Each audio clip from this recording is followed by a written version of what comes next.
तो मैं यही कह सकता हूँ कि हिमाचल और उत्तराखंड की जो पहाड़ी संस्कृति है वो इकट्ठा होकर के कुछ ऐसे लेवल पे अपने संगीत को पहुंचाए। छतर धारी तू छतर छाया तेरी दूसरा के अपर माया तेरी। नरेंद्र सिंह नेगी सर की बात कर रहा था कि मेरा तो सौभाग्य है उनके साथ एक एल्बम में गाने का मौका मिला माटी कैसेट में। लुके तो चुपियो बोणी तो थोड़ियो बेचाली किंदी रही यार इन झुमके पाइयो। एक क्रेज था मुंबई मुंबई मुंबई। आज शायद रीजनल लैंग्वेजेस को ज्यादा लोग महत्व दे रहे। साउथ की आपने बात की, आज तो मुंबई से ज्यादा तो साउथ की फिल्में चल रही, ठीक है, पंजाब की फिल्में चल रही। नक ढोबतलते सुनरी पैर तंदरी पायल मेरी बालिमा पैर तंदरी पायल। हालांकि जो अभी 2017 में हमारे चुनाव हुए थे, कुछ एक राजनीतिक पार्टी का मुझे डेफिनेटली ऑफर भी आया था। मैंने आपको जो सुना फेसबुक के थ्रू और दूसरे और सोशल मीडिया प्लेटफॉर्म के थ्रू जब सुना मैंने, तो मैं आपसे सच में बहुत चीजें सीखी।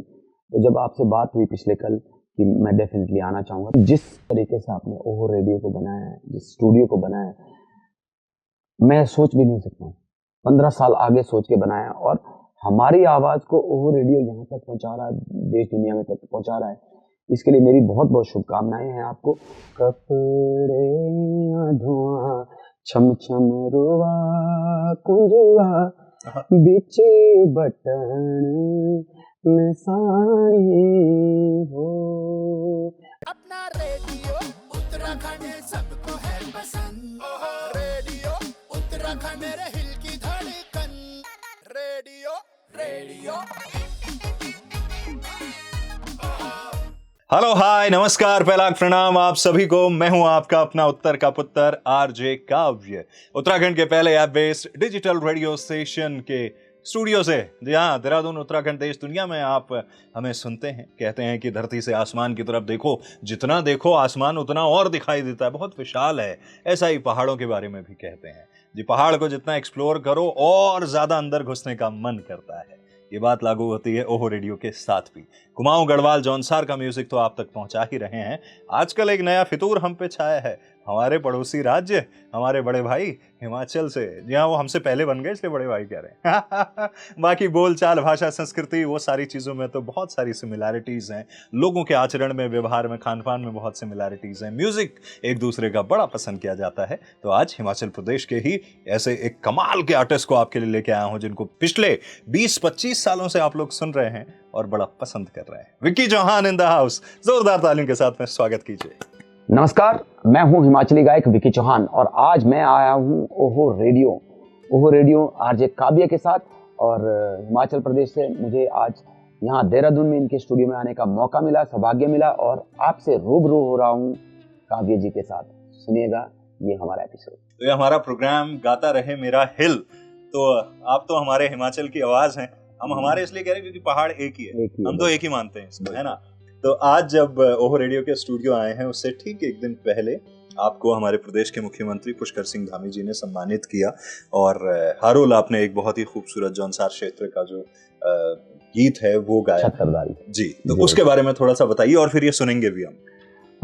ये जो हारुल हैं, जब चालदा महाराज जी माल्टा आए थे उस वक्त उधर के कुछ लोग मेरे पास उनको आए, वो हिमाचल में, उन्होंने बात की कि हमको एक हारुल बनानी है और जिसको आप गाएंगे और आपकी आवाज़ में हम उस हारुल को चाहते हैं तो आप उसको गा लीजिए। तो मैंने उनको कहा कि आप डेफिनेटली हम उसको गाएंगे, लेकिन आप म्यूज़िक जो है वो मेरे से एक बार करवा दीजिए, क्योंकि मुझे कहा जा रहा था कि आप पहले यहाँ आके इसको कर लीजिए। तो वो रिक्वेस्ट हुई थी मेरी तरफ से उनको, तो उन्होंने एग्री किया। तो वो आए शिमला, तो नंदलाल भारती जैसे कलम, उनका गाना मैं पहले भी चुड़पुरा भाई चुड़पुरा गा चुका था, बिंद्रू मामा। तो जब मुझे ये पता चला कि उन्होंने इस हारुल को लिखा है तो मुझे लग गया था कि वो हारुल अच्छी लिखी होगी। तो उस पूरी टीम माल्टा की मेरे पास आई, थाना गांव की, अन्य गांव के जो लोग थे, उपल गांव के जो लोग थे, वो सब लोग मेरे पास आए। हमने शिमला में ये हारुल बनाई और मैंने भी नहीं सोचा था, मैंने पहला गाना है मेरा धार्मिक में मैंने गाया। और मैं महासू महाराज का उपासक हूँ और बहुत मानता हूँ, मेरा इष्ट भी है। तो शायद कहीं ना कहीं कोई चीज़ मिसिंग थी मेरी लाइफ की। गाने तो बहुत गाए थे, कोई ऐसी चीज़ मिसिंग थी कि जिसको मैं बहुत पसंद करता हूँ, जिसको मैं बहुत मानता हूँ, हम लोग पहाड़ों के लोग हैं, हम अपने देवी देवताओं में बहुत आस्था रखते हैं, विश्वास रखते हैं, सब रखते हैं। जितना मैं रखता हूँ उतना शायद बाकी लोग, जितने लोग दर्शक श्रोता लोग सुन रहे हैं, वो भी रखते हैं, तो अपने इष्ट में रखते हैं। तो मेरे लिए वो इसलिए मिसिंग था कि मैंने अपने इष्ट के लिए कुछ नहीं गाया जी। और जो भी गाया बड़े जो जब गाने की बात है, हालांकि एक चीज़ और भी हुई थी वहाँ पे, जब वो आए, मैं गा के खत्म हुआ, सब कुछ गाना बन गया, उन्होंने कहा कि ये हमारा मेहनताना, आपका मेहनताना याद लीजिए। तो मैंने कहा कि मैं अपने महाराज के लिए गा रहा हूँ, कि अब मैं महाराज के गाने के लिए कोई मेहनताना लूंगा, मैं कभी नहीं। दूसरे दिन जब हारून रिलीज हुई, 50,000 लोग जब वहाँ पे उसके दर्शक बने, जो वो साक्षी बने, इतने लोग, मैंने नहीं सोचा था कि हारून इतने बड़े लेवल पे जाएगी। तो कहीं ना कहीं लोगों का प्यार था, देवी देवताओं का आशीर्वाद था, ऐसे ही हारून बन गई और बनते बनते इस मुकाम पे पहुंच गए कि उत्तराखंड के मुख्यमंत्री ने भी हारून को आज तक का जौनसार के हारून का सर्वश्रेष्ठ पुरस्कार दिया। तो पूरी टीम, जितने भी लोग हैं जिनके मैं नाम नहीं ले सकता हूँ, क्षमा चाहूंगा, सबको बहुत बहुत बधाई। ये अकेला विकी चौहान ने नहीं किया, म्यूजिक डायरेक्टर है, गीतकार है, प्रोड्यूसर है, इसको लॉन्च करने वाले लोग हैं, सब टीम को बहुत बहुत शुभकामनाएं। पूरे जौनसार, पूरे हिमाचल, उत्तराखंड, पूरे जितने लोगों ने हारून सुनी, उन सबको बहुत बहुत बधाइयाँ, क्योंकि आपका इष्ट है, आपने अपने इष्ट के गाने को सुना, वो एक आशीर्वाद है, ब्लेसिंग्स है हम सबके लिए। थोड़ा सा अगर हो जाए तो। छतरधारी तू, छतर छाया तेरी, दूसराती के अपर माया तेरी। छतरधारी तू, छतर छाया तेरी, दूसराती के अपर माया तेरी। ये प्रभु, ये परमात्मा, ये परमेश्वर, सब कुछ तू ही है। जितना भी ये हमारे ऊपर छत है, छत के लिए सब लोग, रोटी कपड़ा और मकान, इसके लिए सब लोग दौड़ते हैं, भागते हैं। तो ये महाराज का आशीर्वाद है। जितना भी कुछ चीजें हमारे जीवन में घटित होता है, जो भी लगता है कि हम लोग जब बातें करते हैं, वो उस परमात्मा की वजह से होता है। हम तो यहाँ आए, हमको तो अपना नौटंकी करना है, उस परमात्मा ने भेजा कि तुम्हारा ये काम है, तुम ये कीजिए। तो मुझे यही लगता है कि उस छत्रधारी की जो छाया है, दिन है, रात है, अंधेरा है, सुबह है, शाम है, सुख है, दुख है, जो भी हो रहा है वो परमात्मा का है। तो यही इस गाने का भाव है। हमारे यहाँ उत्तराखंड में कुमाऊं, गढ़वाल, जौनसार 3 क्षेत्र के लोग हैं आमतौर पे। इसके अलावा 6-7 और बोली भाषाएं बोली जाती हैं। आपके सभी जगह शोज होते हैं, आप आते हैं, मैं इतना देखता हूँ और बड़ा पसंद किया जाता है। थोड़ा सा हिमाचल के बारे में, हमारे जो देखने सुनने वाले लोग हैं, वहाँ पे कौन कौन सी भाषाएं हैं, कौन कौन से एरियाज हैं, थोड़ा सा बताइए किस तरह का म्यूजिक है। देखिए, अगर हिमाचल की बात करें, जैसे आपने उत्तराखंड में कहा, यहाँ पर भी गढ़वाली लैंग्वेज भी है, कुमाऊनी है, जौनसारी है, दूसरी और लैंग्वेज है। तो सेम जोग्राफिकल कंडीशन आप देखिए, वो हिमाचल की भी ऐसी है, यहाँ की। मैं तो ये कहता हूँ हिमाचल उत्तराखंड में बल्कि पहाड़ी राज्य हैं, ये दोनों एक ही है। तो वहाँ भी हर 5 से 10 किलोमीटर के बीच पानी और वाणी का स्वाद बदल जाता है। पानी आप पहाड़ों में कहीं भी पिए तो क्या स्वाद, अलग अलग तरह का पानी, कहीं ठंडा, कहीं थोड़ा गर्म, कहीं किसी तरह का। तो वैसे भाषा भी वहाँ पे, आप 5 किलोमीटर बाद किसी गांव में जाते हैं, जिस गांव में मैं रहता हूँ छाजपुर में, उस गांव से 2 किलोमीटर दूर जाके अगर आप वहाँ की आप भाषा सुनोगे, आप बोल ही नहीं सकते कि वहाँ की भाषा बिल्कुल अलग है। हमसे बिल्कुल 2 किलोमीटर के एरिया की बात कर रहा हूँ, सिंचोक गाँव आता है, छाजपुर में आता है, वहाँ की भाषा बिल्कुल अलग है, हमारी भाषा बिल्कुल अलग है, टोन बिल्कुल अलग है। तो वैसे वहाँ की भाषा, अगर आप चंबा, हिमाचल का चंबा की बात करो, वहाँ चंबियाली चलती है, कांगड़ा आते हो तो कांगड़ी चलते हैं, बिलासपुर आते हो तो बिलासपुरी चलती है, मंडी जाते हो तो मंडियाली चलती है, कुल्लू आते हो तो कुल्लू चलती है। हमारे जिला शिमला की अगर बात करो तो सिरमौरी भाषा अलग है, हमारे जुब्बल की भाषा अलग है, रोडू की भाषा अलग है, शिमला की बिल्कुल अलग है। आप सोलन जाओगे, वहाँ कुछ और तरह की चलेगी। आपका एक गीत था झुमके झुमके, वो तो मतलब क्या उसने बवाल मचाया था, वो गाना कैसे बना था और अभी भी बड़ी डिमांड आती है उसकी? देखिए, जब मैंने पहली बार गाना शुरू किया था 2001 में, तो मेरा पहला कैसेट नीरू चली घूमती था, जो हिमाचल और उत्तराखंड का शायद पहला वीडियो एल्बम बनाया गया था, वो कमर्शियल लेवल पे। अच्छा। तो पहली बार अगर किसी ने वीडियो बनाने की बात सोची तो मेरे जहन में वो चीज़ आई कि मुझे हिमाचल प्रदेश के लिए कुछ ऐसी, मुझे नहीं पता था कि शायद वो ऐसा वीडियो बन जाएगा कि पूरे हिमाचल उत्तराखंड में अलग ही तरह का मुकाम बनाएगा। तो हमने उसमें नीरू चली घूमती गाना गाया, तो वो सुपर डुपर हिट हो गया। वो पूरा एल्बम, उसमें चमचमा दे दूसरे और गाने थे। तो मेरे प्रोड्यूसर का मुझे फ़ोन आया, उन्होंने कहा कि भाई डिमांड में हो काफ़ी, जहाँ भी जा रहे गाड़ियों के हिसाब से, पेटियों के हिसाब से कैसेट बिक रहे।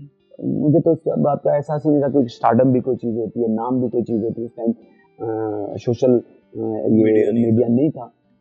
मैं कहा ठीक है सर, कर लेते हैं। तो मैंने जाके चंडीगढ़ में अपने प्रोड्यूसर कंपनी के प्रोड्यूसर के पास जाके एक एल्बम गाया, बचपन हरा साजना, जिसमें कुछ गाने ऐसे थे जैसे आप कह सकते हो चुरपुरा जैसा, डाली जुमा जैसा। तो मेरे प्रोड्यूसर ने आके मेरे को बोला ये क्या गा लिया, क्या है ये? और नहीं, ये नहीं बात बनी, तो इसमें थोड़े ट्रेडिशनल सॉन्ग थे, मेरे को अलग चाहिए जिसकी वजह से आपको लोग जानने लगे। झुमके झुमके अपना चमचमांदे या मेरी चली घुंडी जैसा गाना ऐसा चाहिए। यूथ आपको कुछ अलग तरीके से सुनना चाहते हैं, क्योंकि प्रोडक्शन हाउस जो होता है वो स्टडी करता है कि सॉन्ग को क्या सुनना है। फिर जाके हम लोग स्टूडियो में अपना गेस्ट हाउस पे आए, रात को सो गए, दिमाग में था कि अब क्या लिखूं कैसे, तो रिजेक्ट कर दिया प्रोड्यूसर ने। सुबह भी दिमाग में कुछ नहीं था, सुबह हम लोग स्टूडियो की तरफ निकले, मतलब जो होगा अभी देखा जाएगा, कुछ बात करते हैं। हम लोग रिक्शे पे बैठे स्टूडियो की तरफ जा रहे थे, तो एक हमारे नामी कलाकार भी हमारे साथ थे और एक गीतकार थे, तो बीच में मैं बैठा था। अरे पर वो हम तीनों चले रिक्शे में, चलते चलते मेरे म्यूजिक डायरेक्टर का फोन आया, कुछ सोचा तूने जेपी जी का? मैं तो दिमाग में आ नहीं रहा, क्या लिखना यार, कोई अच्छा सा गाना लिख, कुछ ऐसा थॉट लिख को मजा आ जाए और जिससे लगे कि हाँ कुछ है। पता नहीं क्या, उनसे बात करते करते झुमके झुमके शब्द याद आ गए, झुमके झुमके। काबे जी, आप बिलीव नहीं करोगे, ये हिमाचल और उत्तराखंड का इतना पॉपुलर गाना हुआ, सब कोशिश करते कि उनके गाने पॉपुलर हो। मैं तो हिमाचल और उत्तराखंड की तमाम जनता का आभारी हूँ कि इस गाने को इतना बड़ा मुकाम दिया, सोच भी नहीं सकता। कुछ चीजें ऐसी होती है जो आप अचानक बना देते हो और आपको वो मुकाम मिल जाता है। 17 मिनट मुझे लगे रिक्शे में चलते चलते स्टूडियो जाते जाते, और 17 मिनट में गाना तैयार। और आज तो शायद 21 साल हो गए, वो 17 साल भी चल ही रहा था, लेकिन 21 साल भी चल रहा। मैं तो कोशिश करूंगा अपने चाहने वालों को उनसे ब्लेसिंग चाहूंगा कि इस गाने को आने वाले कई साल तक सुनते रहे। और उसके बाद अभी मैंने ये रिक्रिएट नहीं किया, नए म्यूजिक नहीं किया। पहले हमने जो गाया था झुमके झुमके, उस टाइम इंस्ट्रूमेंट होते नहीं थे, अभी लेटेस्ट झुमके झुमके बनाया, सेम वर्जन को गाया, सेम म्यूजिक टीम को दिया, तो वो ये गाना 17 मिनट में बना। थोड़ा सा कानोरे झुमके छन छन कर दे खबर, सारो दिन रात साढ़े झुमके लाइयो, साढ़े झुमके लाइयो, लुकीत छुपियो बोनीत थोड़ियो, लुकीत छुपियो बोनीत थोड़ियो, बेचाली खिंदी रही यार, इनो झुमके पाइयो, इनो झुमके पाइयो, झुमके झुमके ओ बटनो तेरे झुमके, तेरे कानों रे झुमके।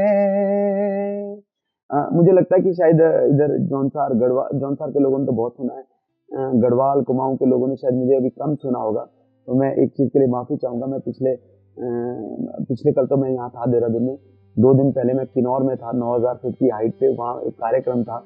वहाँ इतनी ठंड और इतनी बर्फ थी, और वहाँ से सारी रात भर 23 घंटे का ट्रैवल करके बगैर सो के और कार्यक्रम करके, तो ठंड की वजह से मेरा जो गला है वो थोड़ा सा बैठा हुआ है। अगर आप इसका ओरिजिनल फ्लेवर सुनना चाहते हो तो आप ओवर रेडियो पे भी सुनोगे या झुमके झुमके गाने को, और साथ ही साथ यूट्यूब पे भी आप सुन सकते हो, तो उसमें आपको पूरा फील आएगा इस गाने का। तो आज गले के लिए मैं माफी जरूर चाहूंगा कि आपकी मेरा वॉइस कल्चर और टोन ये नहीं है, हल्की से आज हस्की वॉइस है, वो सिर्फ टायर्डनेस की वजह से। 23 घंटे ट्रेवल करके देहरादून आके फिर यहाँ पे भी कार्यक्रम हुआ, उसके बाद फिर अब स्टूडियो में, तो गले की वाट लगी हुई है। मैं पहले माफी मांग लेता हूं। भावनाओं को समझिए। हाँ, भावनाओं को समझिए, लेकिन मेरे गीत के शब्दों में जो झुमके झुमके हैं, जो वर्णन कुछ ऐसा है कि तेरे जो कानों के झुमके वो छन छन करते रहते हैं, उसकी आवाज जो छोटे छोटे घुंघरू हैं, उसकी आवाज जब मेरे कानों में आती है तो मैं जाग जाता हूँ, वो जाने वाले।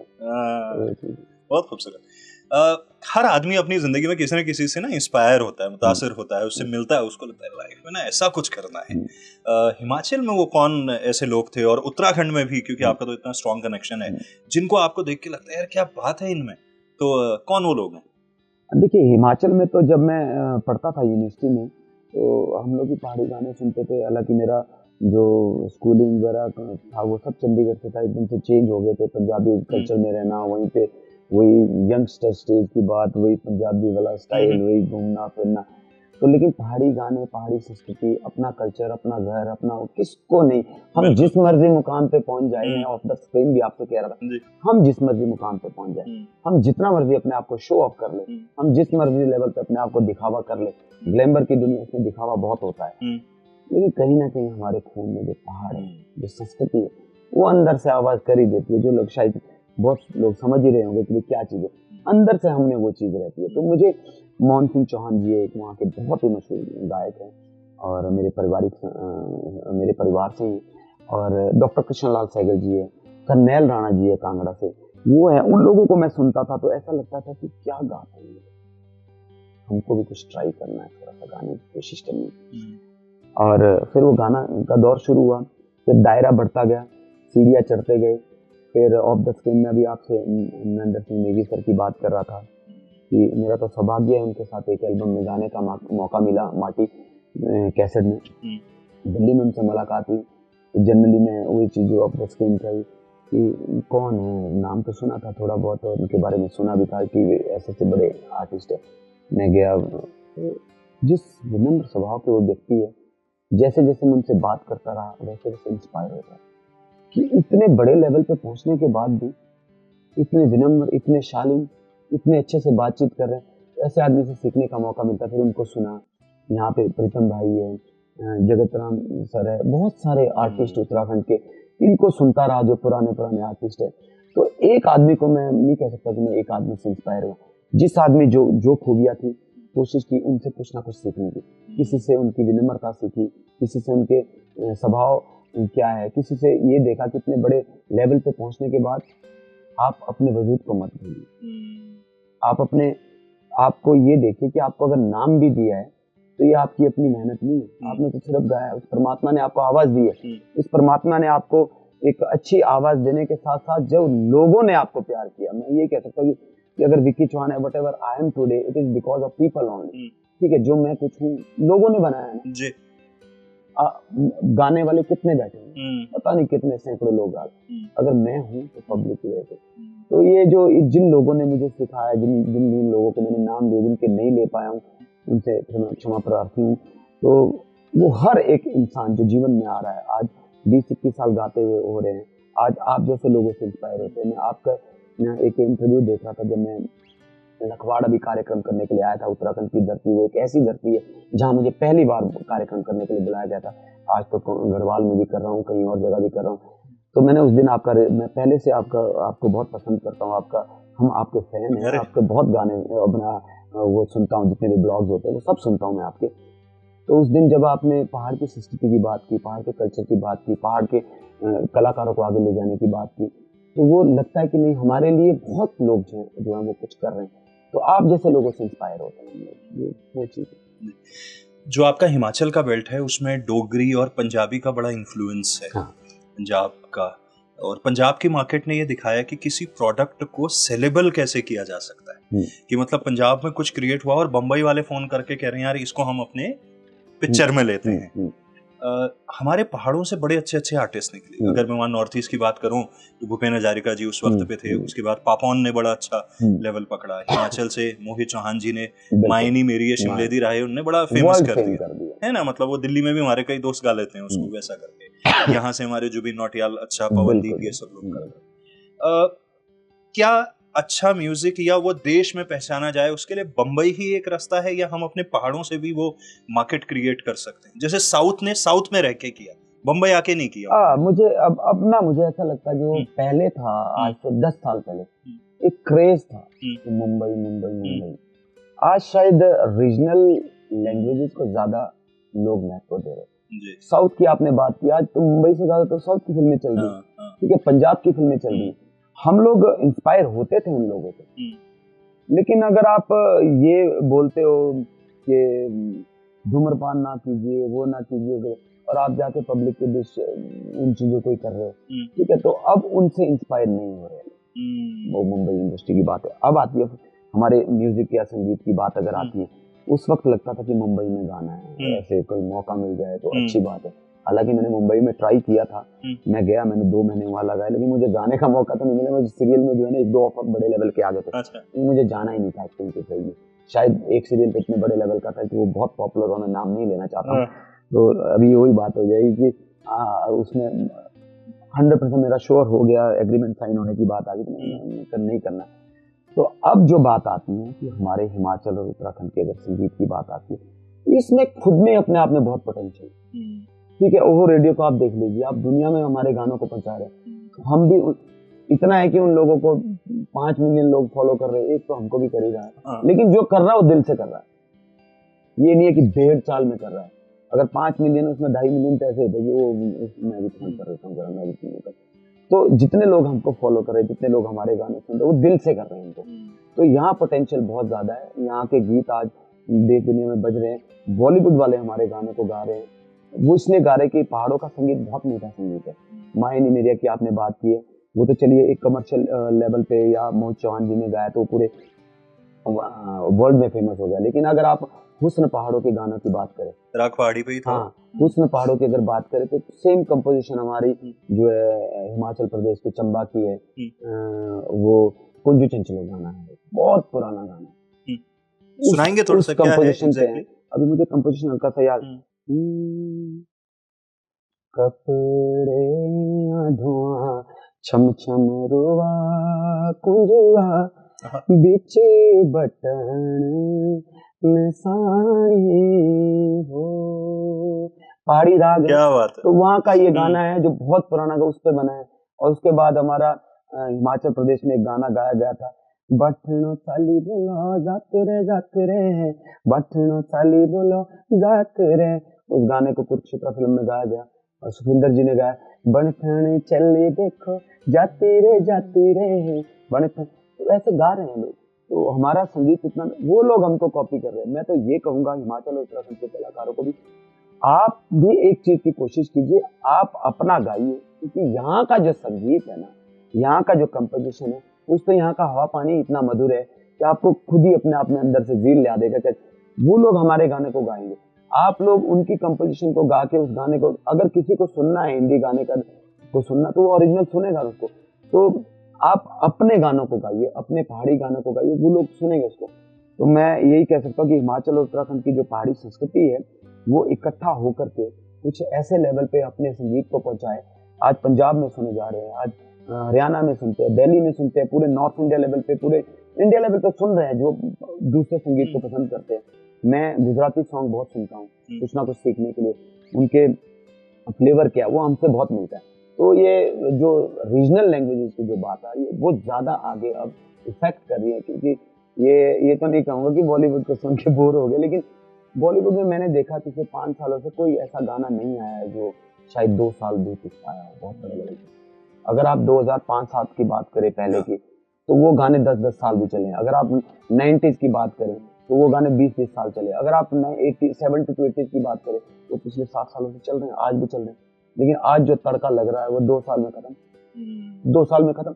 लेकिन अगर हम अपनी बात करें तो 20-20 साल से हमको सुनने वाले, बॉलीवुड में तो 3 साल में रिप्लेस हो जाता है। आप देखिए पीछे 2010 में कौन आर्टिस्ट चल रहा था, 2015 में कोई और ही हो गया, 2018-19 में कोई और हो गया। आज जुबिन नौटियाल का दौर है, हमारे हिमाचल उत्तराखंड की शान है, हमारे पहाड़ों की शान है। आज वो पूरे वर्ल्ड में जो है तहलका मचाएगा। तो ये दौर बदल जा रहा है, तो नई चीजें करना पड़ेगा। बलमा बलमा गाना वो भी बड़ा मतलब अच्छा निकला था। देखिए बालमा गाना जो है वो भी एक पुराना गाना था, मेरा अपना गाना, मेरी अपनी कंपोजिशन है। इसके जो लिरिक्स हैं वो तो इस दुनिया में है नहीं है। सुदेश जी उन्होंने इस गाने को लिखा था, कंपोज मैंने किया था इस गाने को। ये गाना बचपन है साजना कैसेट जो मैं कह रहा था 2003 में मैंने गाई थी, उसमें ये गाना मैंने गाया था। लेकिन ये गाना इतना मेलोडियस था तो हमने सोचा कि क्यों ना इस गाने का रिक्रिएट किया जाए। तो अभी मैंने हाल ही में इस गाने का रिक्रिएट किया और ये बहुत ज़्यादा पॉपुलर हुआ। ये गाना है कि भाई तेरे नाक में जो तिल्ली है और पाँव में जो पायल है वो इतनी खूबसूरत है कि नाक के डबो तिल्ली सुनहरी तेरे तेरे चांदी पायल मेरी बाल में आनी आंधी बाथन घोरक है तू किया घायल मेरी बाल में। लेकिन ऐसा कभी कोई नहीं बोलता कि मेरी बीवी अगर घर पे है तो वो मेरे को घायल कर देती है। लेकिन इस गाने में यही मीनिंग है कि तुझसे शादी कर ली है, उसके बाद भी तुझसे प्यार बढ़ता ही जा रहा है। तो ये तिल्ली जो होती है वो तिल्ली वो वाली या नथ जैसी होती है? नहीं, हमारे हिमाचल तिल्ली से मतलब वही है जो नाक में जो भी पहनते हैं। आप बाड़ू पहनो, तिल्ली पहनो, हमारे उधर जो तिल्ली ज्यादा पहनते हैं। अच्छा। तो भाई तेरे नाक की जो तिल्ली है बड़ी खूबसूरत लग रही है, तो आप नथ को भी इसमें बोल सकते हो। नाक में जो भी चीजें पहनते हैं उससे रिलेटेड है, तो उस पे मैंने ये जरा सा हो जाए। नाक ढोबा तिल्ली सुनरी पैर तंदरी पायल मेरी बालिमा पैर चांदी पायल आनी आंदी बाटणो, भाई लाई हुई है तो घर से शादी की है। आनी आंदी बाटणो तू घर के तोए किया घायल मेरी बालिमा तोए किया घायल बालिमा मेरी प्यारी बालिमा। तो लड़की बोलती है, इसमें तो मैंने मेली गाया, साजना तू मेरे प्यारे साजना। नई नई शादी हुई है, लेकिन उसके बाद घर के काम है, घर की गृहस्थी है, बागवानी कर रहे हैं, खेती बाड़ी कर रहे हैं। तो नई नई शादी हुई है तो हस्बैंड अपनी वाइफ को कहता है कि भाई मिलना था मुझे, यहाँ तो दिन में काम है, थोड़ी देर के लिए इधर को आ जा, साथ में बैठ के बातें करते। तो कहता है चुपके से, थोड़ी छुपी मुलाकात रोज नहीं मिली दे, वो खिड़की दू देखो तेरे गोरे हाथ हिल दे, मिल दी तू आजा लुक छुपियो वो टैलेंट। पिताजी से डर लग रहा है कि आवाज देगा तो काम करने दे इसको। वो टैलेंट की मेरे नहीं हिल दे मेरी बालिमा बालिमा मेरी प्यारी बालिमा। बहुत जबरदस्त। आपके प्रदेश में इस वक्त जो है हिमाचल प्रदेश में चुनावों का दौर चल रहा है। जब कोई व्यक्ति, मैंने देखा है, खुद भी महसूस किया है क्योंकि हम एक रेडियो स्टेशन चलाते हैं और पब्लिक फोरम में है, तो लोग हमसे बड़ी सारी उम्मीदें करते हैं। जो भी आर्टिस्ट होते हैं उनको लगता है कि ये भी तो पब्लिक की ही आवाज़ है, जैसे वो एक नेता को चुनते हैं। और कई बार किसी गायक से या संगीतकार से या मुझ जैसे रेडियो जॉकी से भी उनको उम्मीद होती है कि हम सामाजिक जो काम है शायद हम कर पाएंगे। वो शायद उस बात को नहीं समझ पाते कि हमारे अपनी दायरे हैं, अपने लिमिटेशन है। तो बहुत बार होता होगा यारी दोस्ती में या कभी आदमी के साथ, यार विक्की भाई चुनाव लड़ लो यार, नेता ही बन जाओ यार, इतने लोग पसंद करते हैं, लाखों लोग प्यार दे रहे हैं, क्यों नहीं बन सकते? कभी आया ख्याल? मैं आपको ना दोनों चीजों को अलग चीजें रिलेट करूंगा जी। हमको लोगों ने ना एक्चुअली में हमको आर्टिस्ट के नाते पसंद किया जी। राजनीति एक अलग फील्ड है, हालांकि शायद प्रसिद्धि मुझे लगता है कि मान सम्मान शायद ज्यादा कलाकारी में मैंने देखा है। अब आती है बात की चुनाव लड़ने की। मुझे लोगों ने पसंद किया है एज एन गायक जी। ये शायद मेरी बहुत बड़ी गलतफहमी होगी या उन लोगों की बहुत बड़ी गलतफहमी होगी जो ये सोचते हैं कि मुझे लोग बड़े प्यार करते हैं, बड़े भीड़ में रहते हैं और बड़े लोगों के बीच में भिड़ा रहता हूँ, मतलब पूरी तरह से लोग घिरा रहता हूँ। वो एक अलग चीज है। राजनीतिक क्षेत्र बिल्कुल अलग चीज है। आपको समाज से जुड़ने के बाद सेवा करने के लिए जो आपके अंदर एक अलग पोटेंशियल चाहिए होता है, वो शायद कलाकारी एक अलग विधा में चले गई। यहाँ मैं गलतफहमी का शिकार नहीं होना चाहिए, अपनी बात कर रहा हूँ। हालांकि जो अभी 2017 में हमारे चुनाव हुए थे, कुछ एक राजनीतिक पार्टी का मुझे डेफिनेटली ऑफर भी आया था और अच्छी पार्टी का भी आया था कि आप राजनीति ज्वाइन करो। टिकट की बात नहीं कर रहा हूँ, मुझे ऑफर किया था कि आप ज्वाइन कीजिए, आप इस लेवल पे हम आपको पद देते हैं, आप आइए, कोई बात नहीं। मैंने कहा कि मेरा काम गाना बजाना है, मैं इसी में खुश हूँ जो मान सम्मान मुझे दे रहे। और राजनेताओं को एक चीज जरूर कहना चाहूंगा, अगर उनको ये लगता है कि विक्की चौहान शायद उनका कलाकार है या दूसरा बंदा उनका कलाकार है, वो उनको ऐसा कभी नहीं है। कलाकार को मंच चाहिए, वो बीजेपी का होगा या कांग्रेस का होगा या किसी और पार्टी का होगा, उसने मंच पे जाना है। इसमें कंट्रोवर्सी भी कई बार हो जाती है, आप मंच पे जाते हो, जो आपका मुख्य अतिथि होगा वो जिस मर्जी पार्टी का होगा, आपका काम है उसका सम्मान करना। आप बोलते हैं तो दूसरे पार्टी वाले कई बार ये कहते हैं ये तो बड़ी तारीफ कर रहा था उस मुख्यमंत्री की या उस एमएलए की या उस फलाने मंत्री जी की। ऐसा नहीं है, ये सब हमारा बेसिकली क्या है कि मान सम्मान तो हमारे खून में बसा हुआ है। आप उसका रिगार्ड नहीं करेंगे, जो भी व्यक्ति आपका मुख्य अतिथि बैठा होता है, तो फिर उसमें कंट्रोवर्सी वाली चीजें नहीं है। तो बहुत बार मैंने सुना है कि हाँ वो तो हमारा अपना लड़का है, तो ऐसा मैं सच्चाई से कह रहा हूँ, बड़े खुले मन से कह रहा हूँ। कलाकार को उसको मंच चाहिए, उसका मंच वो प्रदान करते हैं। उसके लिए मैं दोनों सरकारों का, अपने हिमाचल और उत्तराखंड की, उन्होंने कभी ऐसा मतलब नहीं किया है हमारे हिमाचल प्रदेश के कलाकारों का। हर मंच पे कलाकारों को सच में बहुत मान सम्मान दिया, वो किसी भी पार्टी के रहे। अभी जो हमारी बीजेपी की सरकार है, इतने बढ़िया लेवल पे मैंने कार्यक्रम कराया हिमाचल प्रदेश में कलाकारों के लिए। उससे पहले जब हमारी राजा वीरभद्र सिंह जी आज हमारे बीच नहीं है, वो तो शायद पितामह भीष्म है हमारे हिमाचल प्रदेश की राजनीति के। सबसे बड़ी बात, उन्होंने जो वो पहाड़ी टोपी ताउम्र पहनी रही और उससे एक काव्य भाई वो एक ऐसे शख्सियत थे, उन्होंने कला के क्षेत्र में, अगर मैं बात करूं, मैं एक कार्यक्रम में था तो वहां पे मैंने एक छोटा सा निवेदन किया था। उस वक्त हिमाचल प्रदेश में स्टार नाइट्स नहीं हुआ करती थी जहाँ पे आपको मुख्य कलाकार के तौर पे बुलाया जाता है। आपको 3 से 4 या 5 मिनट मिलते थे, जो बड़ा सिंगर होता था, आइए एक गाना गाइए चले जाइए। बाकी भाषा और संस्कृति के कार्यक्रम होते थे और बाहर से लोग आते थे, मुंबई से और पंजाब से आते थे वहाँ। तो मैं एक कार्यक्रम में गया, वहाँ वो मुख्य अतिथि थे, मैंने मुख्यमंत्री महोदय थे, वो उनसे रिक्वेस्ट की कि हिमाचल प्रदेश में स्टार नाइटों का प्रचलन शुरू किया जाए। अभी मैंने 1-2 छोटे जो प्राइवेट शोज किए, सांस्कृतिक कार्यक्रम किए, वो प्राइवेट किए और पूरी सांस्कृतिक संध्या की और लोगों ने बहुत एंजॉय किया। वो उनमें इतना मतलब आगे सोच थी उनके अंदर, उन्होंने उसी टाइम अपने स्टाफ को कहा कि इस बात को समझो क्या है ये, और हिमाचल प्रदेश में सांस्कृतिक संध्याओं का प्रचलन शुरू हुआ। उसके बाद प्रोफेसर प्रेम कुमार धूमल जी भारतीय जनता पार्टी के मुख्यमंत्री बने। जैसे ही वो मुख्यमंत्री बने तो मेरी स्टार नाइट थी शिमला के रिज मैदान में। जिस रिज मैदान में समर फेस्टिवल में गाना प्रत्येक हिमाचल प्रदेश का कलाकार अपने आप को सौभाग्यशाली समझता है, वहाँ मुझे पहली बार सांस्कृतिक कार्यक्रम के लिए बुलाया गया। और जब मैं वहाँ गया तो मुख्य अतिथि महोदय हमारे मुख्यमंत्री जी चेंज हो चुके थे, तब मैंने उनसे भी एक रिक्वेस्ट की थी कि ये जो प्रचलन शुरू हुआ सांस्कृतिक कार्यक्रम का, इसको आगे बढ़ाइए सर। उन्होंने उसके नेक्स्ट डे नोटिफिकेशन निकाली थी कि हिमाचल प्रदेश में उस वक्त, अभी तो मुझे शायद याद नहीं है एग्जैक्ट डाटा, मैं गलत नहीं बोलना चाहूँगा, उस वक्त 84 मेले हुआ करते थे सरकारी, अभी बढ़ गए। 84 के 84 मेलों में एक सांस्कृतिक संध्या सिर्फ पहाड़ी कलाकारों की। रेवेन्यू जनरेट हो गया, पहाड़ी कलाकारों को प्रोग्राम मिल गए, जितने भी कलाकार थे उनको एक बड़ा मंच मिल गया और सब बारी बारी जाते रहे।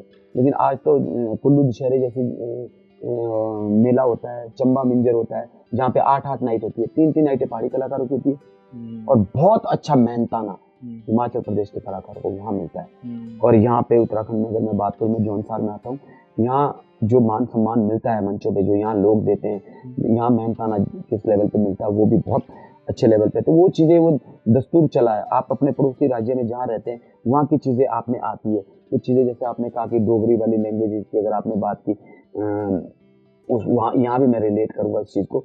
डोगरी लैंग्वेज जो है, जैसे पंजाबी का थोड़ा बहुत मिलता है, लेकिन आज जो है ना, संगीत जो है पहाड़ों का जो संगीत है वो नाटी बन गई है। आज नाटी को ज्यादा लोग सुनते हैं। तो ये मिश्रित चीजें, सब चीजें की राजनीति से जुड़ी हुई या संगीत से जुड़ी, तो राजनीति में जाने का अभी तक सोचा नहीं है, लेकिन पहले संगीत के ऊपर ही कुछ ना कुछ करना चाहूंगा।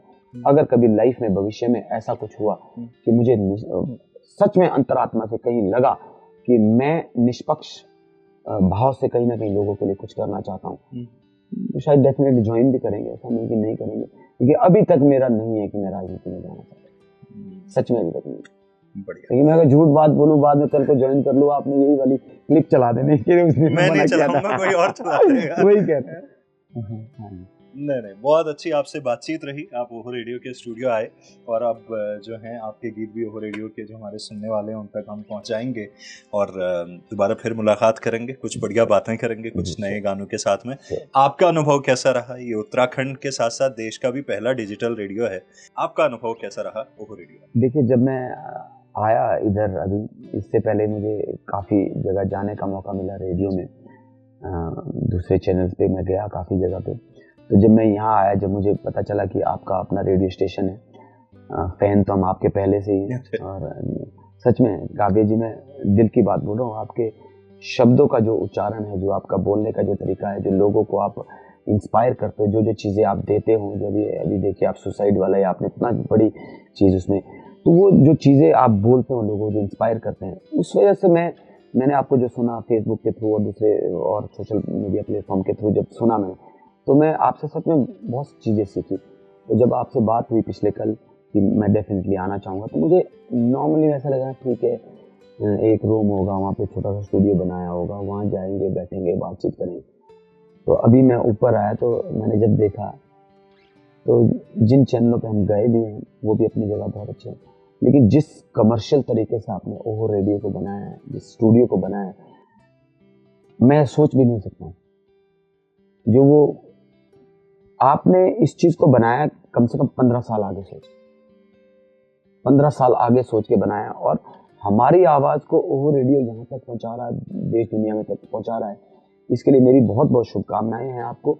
और यहाँ के एक्सपीरियंस की अगर मैं बात करूँ, यहाँ पर अगर प्रीतम भाई जैसे शख्सियत आ रही है, आ चुकी है, या दूसरे नेगी जी सर जैसे शख्सियत आ सकती है, तो मैं तो सौभाग्य समझूंगा कि मुझे आपने बुलाया, या मेरा भाग्य अच्छा, मेरी किस्मत अच्छी है कि मेरे को आपने अपने स्टूडियो में बुलाया। साथ ही साथ मुझे हिमाचल और जौनसा के क्षेत्र में तो लोग सुन ही रहे थे, लेकिन अब आपके और रेडियो के माध्यम से मुझे कुमाऊं और गढ़वाल के लोग भी सुनेंगे। और जा ही रहा हूँ, अभी कार्यक्रम कर रहा हूँ, अभी नरेंद्र नगर में कार्यक्रम किया और वहाँ के लोगों ने इतना प्यार, मैं नहीं सोच सकता कि गढ़वाल में जाके मेरे इतने गाने अपना LP गाड़ी में अपना सही पकड़े है, वो लोग जब मैं गा रहा था तो गा रहे थे पूरा गाना, जो पानी वानी की बात कर रहा था ना, बदलने वाली भाषा, वो ऐसा गा रहे थे जैसे मैं पूरी की पूरी लाइनें गा रही थी। तो जिन जिन लोगों ने मुझे नहीं सुना है, इधर के लोगों ने भी, आप जरूर विक्की चौहान यूट्यूब पे जरूर सर्च करें और मेरे गाने सुने। और ओहो रेडियो में जो है ना, मेरी तरफ से मैं आपको अभी कुछ गाने अपने भेजूंगा जो बहुत ज्यादा पॉपुलर है, जो पूरे शायद इंडिया लेवल पे लोग सुन सकते हैं, जिसकी भाषा बहुत सरल है और आसानी से समझी जा सकती है, वो आपको भेजे जाएंगे और अब सुनेंगे लोग। आप सुनते रहिए ओहो रेडियो उत्तराखंड, मेरे दिल की धड़कन।